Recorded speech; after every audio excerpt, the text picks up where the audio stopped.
بسم اللہ الرحمن الرحیم۔ آج کی کہانی کا عنوان ہے علم کی روشنی۔ علی اور عائشہ اپنے دادا جان کے ساتھ بیٹھے ہوئے تھے۔ دادا جان کے پاس ہمیشہ بہت ساری کہانیاں اور علم کی باتیں ہوتی تھیں جنہیں سن کر وہ دونوں بہت خوش ہوتے۔ علی نے سوال کیا، دادا جان، علم کی روشنی کیا ہے؟ دادا جان مسکراتے ہوئے بولے، بیٹا، علم کی روشنی وہ ہے جو انسان کو تاریکی سے نکال کر روشنی کی طرف لے آتی ہے۔ جب ہم علم حاصل کرتے ہیں تو ہم اپنی زندگی کے مقصد کو بہتر سمجھ پاتے ہیں۔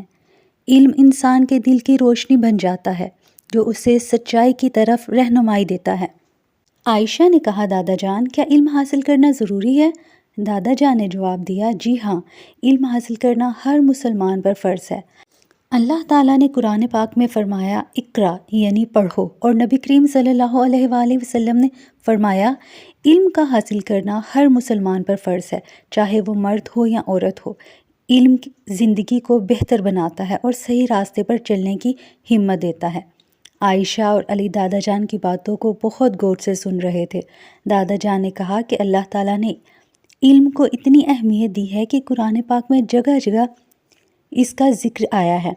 نبی کریم صلی اللہ علیہ وآلہ وسلم نے فرمایا، علم تمہیں دنیا میں بھی کامیاب کرے گا بلکہ آخرت میں بھی تمہاری مدد کرے گا۔ عائشہ نے کہا، دادا جان، ہمیں کس طرح علم حاصل کرنا چاہیے؟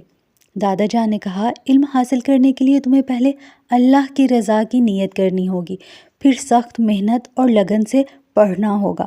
تمہیں کتابیں پڑھنی ہوں گی، اساتذہ سے سیکھنا ہوگا اور ہر دن کچھ نیا سیکھنے کی کوشش کرنی ہوگی۔